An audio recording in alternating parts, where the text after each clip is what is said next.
Natália Brasil, Damas do Esporte. Desde que o Flamengo, em 2019, né, foi aquele sucesso todo, na maioria dos programas esportivos sempre há uma comparação usando o Flamengo de 2019 como uma referência, né?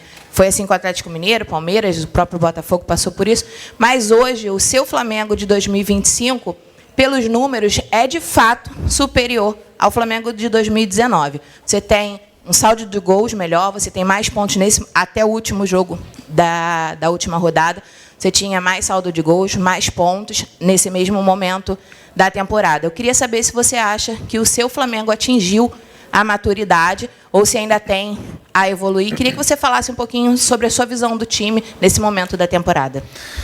O Flamengo de 2025 é o Flamengo de 2025, não se compara com nenhum outro ano da história do Flamengo. É um Flamengo que quer fazer história, que quer tentar ser campeão e que tem uma longa caminhada pela frente. Temos que pensar simplesmente em ganhar os nossos jogos e tentar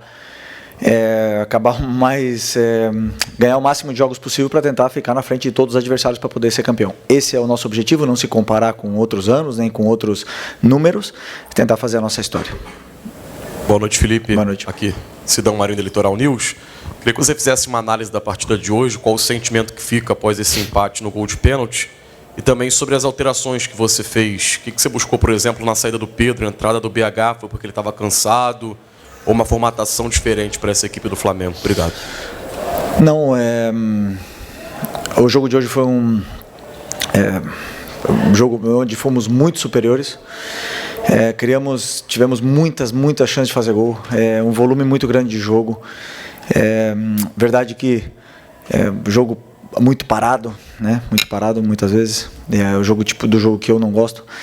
Mas criamos inúmeras chances e o mais que o suficiente para fazer o primeiro e também para fazer o segundo. E um lance difícil, duvidoso, acabaram empatando, né? O futebol brasileiro é muito complicado, muito difícil, o campeonato brasileiro é muito difícil, mas foi um jogo onde realmente merecíamos vencer, merecíamos um resultado melhor. Infelizmente não veio, e levantar a cabeça, pensar na próxima. Sobre as alterações, o Pedro, já estávamos no momento do jogo que eu sentia que o time estava indo para trás, o adversário estava nos pressionando mais, tanto com bola e tanto sem bola, então precisávamos de velocidade, pressão. Por isso que optei por colocar o Bruno. E é isso. Ok. Oi, Felipe, boa noite. Boa noite. A torcida no intervalo xingou muito o árbitro. E eu sei que é a sua postura de não reclamar de arbitragem. Mas a gente sente no time do Flamengo que não tem um jogador, que seja o capitão hoje, que é o Arrascaeta, que vá no árbitro. Falta isso ao time do Flamengo? Existe alguma orientação para os jogadores não irem no árbitro, mesmo em lances que nitidamente a arbitragem errou, como num carrinho do Kahneman, me parece, né, no De La Cruz, que nem falta ele marcou, enquanto ele dá um cartão amarelo para o Léo Ortiz? Não, os jogadores eles falam com o árbitro, só que eles estão tão concentrados em vencer, não é o trabalho deles, ir lá brigar com o juiz e ficar reclamando toda hora. Quem tem que fazer o trabalho dele é o juiz, que tem que apitar o que tem que apitar. Né? O que eu sinto realmente é que... o que eu gostaria que colocassem um jogo para o árbitro e corrigissem o que ele faz também. Que ele assistisse, que ele revesse o jogo. As coisas que eles erram. Que eu não tenho muita dúvida se eles fazem isso. E os erros se repetem. Os critérios não se corrigem, os erros se repetem, o jogo fica picotado, chato, 500 mil faltas que não são e critério zero. Isso me decepciona muito, porque o que nós queremos o que nós mais queremos é isso, não se preocupar com o árbitro, não se preocupar com o juiz, pensar simplesmente no jogo. Felipe, Raiza Simplício aqui da Gol Brasil e da revista Placar. Eu queria te perguntar sobre o De La Cruz, né? Ele voltou, já estava à disposição, mas hoje jogando como titular, participou bastante do jogo e deu para perceber que o time parece que sentiu um pouco a saída dele, o meio-campo ali ficou meio aberto com a saída do De La Cruz. Eu queria que você falasse sobre a importância de tê-lo bem fisicamente para o seu time. E a saída dele foi só por uma questão de cansaço ou foi alguma estratégia mesmo? ele pediu para ser substituído. É um jogador que se recuperou, está conseguindo ter uma sequência de treinos, está bem novamente. É um jogador que nos dá muita dinâmica no meio campo, tanto em ataque como em defesa. Um dos pilares dessa equipe também, e muito feliz de tê-lo de volta, né? No momento que ele saiu, e você falou que o meio abriu, realmente estávamos no momento onde o nosso time já estava sofrendo, né? Já estava um pouco, não sofrendo, senão com dificuldade de sair, e não simplesmente pela saída do De La Cruz, senão pelo momento que a equipe estava talvez tentando mais defender o resultado que continuar com as dinâmicas, e aí acabamos sofrendo mais. Felipe, boa noite. Pedro Ramos, da Sintonia Esportiva. Você comentou agora há pouco que no segundo tempo o Grêmio impôs a vocês uma necessidade de ter velocidade e você acabou mexendo pelo Pedro no lugar, colocando o Bruno Henrique. A minha dúvida é se a não utilização de jogadores como Cebolinha, Michael, Juninho, por parte sua, por escolha sua, não traz para a torcida uma sensação de que eles serão de fato inutilizáveis o resto da temporada, até porque em uma partida onde o Flamengo ganha de 8-0 do Vitória, eles não entrarem é até comum, é esperado talvez, mas numa partida onde o Flamengo estava sendo pressionado pelo Grêmio 1-1, por que não a utilização, porque a não utilização desses jogadores, por favor, e se também isso é um sinal para a torcida de que no restante da temporada eles não estão nos seus planos também. Obrigado. O Juninho não estava no banco, não poderia entrar. Sim. Sim, o Cebolinha e o Michael, sim, mas eu sinto que os dois jogam na mesma posição, que na posição do Lino. Eu sentia que o Lino está num momento bom, determinante, decisivo, e na minha visão não era falta de perna ou falta daquele momento que o Lino estava abaixo. Para mim não, para mim naquele momento ele estava bem, e também o Arrascaeta, né? Poderia ter tirado o Arrascaeta, mas eu sentia que com bola ele estava sendo muito determinante. Cada vez que a bola chegava nele, ele tem perigo, ele faz a diferença. Então eu optei por deixar os que eu achei que fossem melhor até o final do jogo para poder tentar vencer. Boa noite, Felipe. Léo José do Coluna do Fla. O Vinha, depois de ficar um bom tempo parado, ele voltou contra o Bragantino, jogou bem, você até elogiou a atuação dele. E a partir dali ele não teve tanta minutagem em comparação com o Ayrton Lucas, por exemplo. Do lado esquerdo você tem o Samuel Lino, o Ayrton Lucas, que são dois jogadores ali que atacam o espaço, que atacam a linha de fundo, mas o Vinha é um pouquinho mais construtor, né, ali por dentro. Qual o motivo de você escalar o Ayrton Lucas e não dar tanta minutagem para o Matias Vinha? Depois do Bragantino, o Vinha jogou contra o Atlético Mineiro. Não sei se foram 2 jogos, né, o do Brasileiro e também da Copa. Depois o Ayrton jogou na Copa e os dois estão muito bem, muito bem. Depois o Alexandre voltou contra o Inter. O Ayrton Lucas jogou no jogo no Brasileiro contra o Inter, e para mim a disputa tá muito acirrada, o nível está muito alto. Na verdade, o Ayrton fez um jogo contra o Inter espetacular. E como eu falei para vocês na outra coletiva, o Ayrton não começou contra o Vitória porque teve um problema familiar. Para mim, no nível que ele estava jogando e que está jogando, realmente tá complicado de escolher. Então a minha escolha foi opção pelo que eu achava que era melhor para poder vencer o jogo. E os 3 continuam sendo opção muito boas para o treinador poder escolher e ter o lateral de alto nível. Aqui, Felipe, boa noite. Felipe, você teria 5 datas livres, né? Semanas cheias de trabalho até o final da temporada, porém, teve uma mudança no calendário em que, de agora para frente, tirando as datas FIFA, quarta e domingo, você vai ter que jogar todas, ainda tem um jogo atrasado contra o Sport. Queria saber como é que você replanejou o seu trabalho, né, o seu trabalho para esse restante de temporada, uma vez que você já falou várias vezes que 4 dias de descanso para você, para o seu time, é muito importante, que uma semana livre faz muita diferença. E, por exemplo, você tem o Cruzeiro brigando com você ali na parte de cima da tabela, que não teria essas datas, que passou a ter essas datas aí, Flamengo e Palmeiras ficando visivelmente prejudicados. Queria saber como é que você replanejou isso. Obrigado. Bom, o clube já se posicionou sobre essa mudança do calendário e temos que nos adaptar. Temos um elenco muito forte para poder competir até o final, com essa mudança. mas que para os próximos anos que esse planejamento seja melhor, seja realmente organizado para que todos possamos nenhum possa sair prejudicado com nenhuma mudança. Felipe, boa noite. A gente teve hoje, eu vou sair um pouco do âmbito do jogo, né? Porque a gente teve hoje uma situação muito importante que aconteceu, não sei se você estava sabendo. A torcida jovem voltou para as arquibancadas e recentemente a raça rubro-negra voltou também. Queria que você falasse um pouco da importância de ter essas torcidas aí apoiando com instrumentos, com tudo, né? Podendo também apoiar, né? Fazer aquela batida, né? Junto com o time. Como é que você vê esse retorno das organizadas do Flamengo? E inclusive nessa reta final aí de temporada. Bom, é importante que o Maracanã esteja sempre lotado, que a torcida entenda que precisamos deles, precisamos do apoio, que a torcida nos empurre junto, porque não vai ser fácil, esse Campeonato Brasileiro não é fácil. Depois de uma goleada, já conhecemos bem o que é o Flamengo, né? E depois das derrotas também.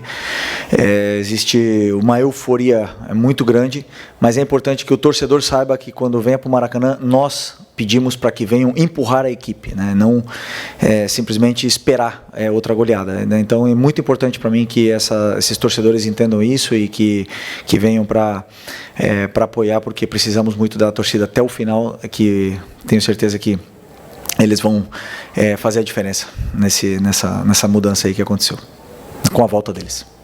Felipe, boa noite. Claro que um gol muda muito a cara do jogo, eventualmente, não só pelo que representa para o time que faz, mas no plano do adversário. Em dado momento, o plano defensivo do Grêmio, quase praticamente só defensivo, já não servia mais porque era o jogo. Só que o jogo acaba ganhando muitas características diferentes, né?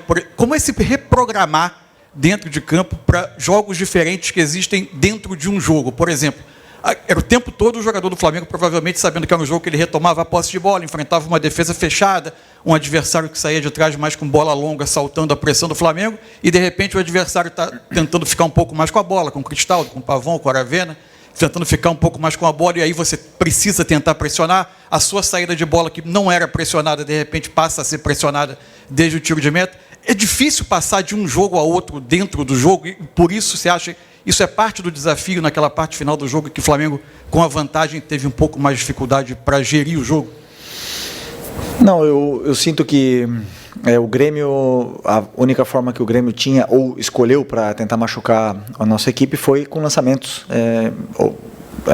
em profundidade, na qual controlamos bem quase todas, né?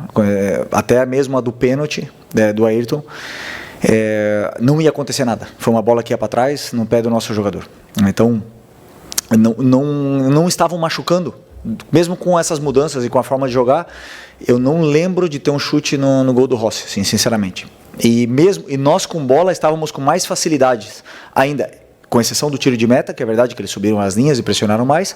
O tiro de meta é uma bola parada, mas depois, conforme nós tínhamos a bola e o controle, os jogadores estavam até tendo mais facilidade para poder criar jogo e chegar na área do Grêmio com mais facilidade. Depois as escolhas não estavam sendo as melhores e acabava partindo um pouco a equipe, e esse ida e volta começou a acontecer e não nos favorecia, né? E principalmente com esses lançamentos em profundidade que o Grêmio escolheu para tentar machucar a gente. Então, como eu falei, com a construção em si, não estavam machucando muito a nossa equipe, mas sabíamos de todas, treinamos todas as fases, treinamos também a equipe defender em bloco baixo, e até, como eu falei, não lembro da equipe ter sofrido, mas uma fatalidade, aconteceu o pênalti, que foi a única chance que eles tiveram, e com isso o empate.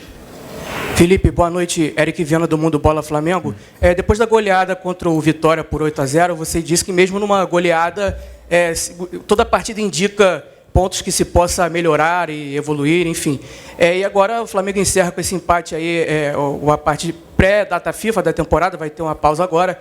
E a minha pergunta é o que fica para melhorar, o que você pode analisar dessa partida que o Flamengo precisa melhorar para a volta da data FIFA, trabalhar bem para voltar mais forte aí da data FIFA. Obrigado.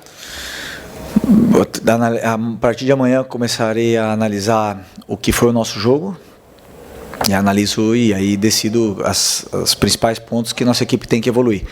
Mas eu repito, o resultado foi 1-1, mas o jogo não diz isso. Nós fizemos muitas coisas boas, fizemos um jogo tanto defensivamente como ofensivamente muito bom, muito mais que suficiente para poder sair daqui com resultado positivo. Então o resultado, ele não me engana. Eu sou muito realista com o que acontece no campo, mas com certeza no 8-0 eu tinha coisas que corrigir e agora nesse jogo também teremos coisas que corrigir, também já visando o próximo jogo contra o Juventude lá na frente. Boa noite, Felipe. Bruna Medeiros, do Desflá. Hoje você tinha 2 desfalques importantes no meio de campo, um deles que já está há mais tempo fora, né, que é o Pulgar, e o outro o Jorginho.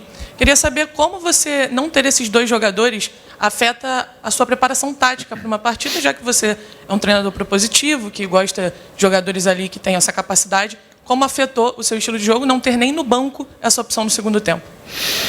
Não, todos eles têm o mesmo conteúdo tático, todas as peças. Temos agora 6 volantes, Eric, Jorginho, Saul, Everton, Alan, Nico, 6 volantes.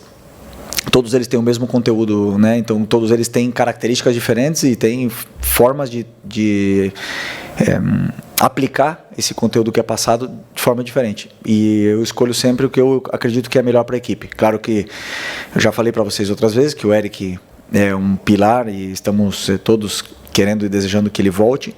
E o Jorginho, você já sabe da liderança e da importância que ele tem dentro desse elenco, mesmo com pouco tempo aqui. Mas o time fez, os volantes que jogaram, tanto Saul como o Nico, fizeram um excelente jogo. Controlaram, criaram, marcaram muito bem, fizeram tudo que eu pedi, e o Everton entrou realmente já no momento onde nossa equipe estava sofrendo. Mas o conteúdo para eles é o mesmo. Boa noite, Felipe. Júlio Miguel Neto, da Rubro News TV. Felipe, depois de muito tempo, o Michael voltou a aparecer no banco de reservas, né? Recentemente, você até mesmo na coletiva disse que eventualmente sairia alguns atletas, né? No caso, teve a saída do Lohan, do Matheus Gonçalves e do Vitor Hugo. O elenco está fechado para saídas, haverão mais alguns outros atletas que vão caminhar em outro local. E queria saber também, em relação à janela fechando na terça-feira, no dia 2, se o grupo está fechado para entradas também para o restante da temporada. Bom, essa é uma pergunta para o Boto, né? É uma pergunta para a diretoria sobre entradas e saídas. Eu estou muito feliz com o elenco que eu tenho e qualquer decisão que o Boto e o presidente tomarem, tanto de entradas como de saídas, repito, estou feliz. Estou feliz porque realmente sinto que tenho um elenco extraordinário na mão. Então, uma decisão deles, e eu na qual participo com as minhas opiniões, mas são eles que decidem. Felipe, Dani Boaventura, Flamengo TV. A gente está fazendo uma reportagem especial sobre o Lino, né? Um mês completo no clube agora e acabou culminando numa convocação para a seleção. Então, queria te ouvir um pouquinho sobre essa chegada, o desempenho e o resultado disso que acaba sendo a consequência de ir para a seleção. Bom, é um jogador diferente, né? Eu já falei em outras ocasiões, um jogador que quando pega a bola é diferente, é determinante, tem drible, tem esse perigo que precisamos sempre, principalmente nessa parte do campo, onde precisamos e geramos tanta vantagem, e é um jogador ainda que tenho certeza que vai evoluir muito e nos vai dar muitas alegrias. Agora foi premiado e coroado com uma convocação para a seleção merecida. Espero que ele vá, jogue no Maracanã, não na Bolívia, e que volte para cá em plenas condições para poder ajudar novamente a equipe. Obrigado. Okay? Boa noite, pessoal. Valeu. Felipe, olha só, pessoal, depois a gente coloca a nossa programação, tá?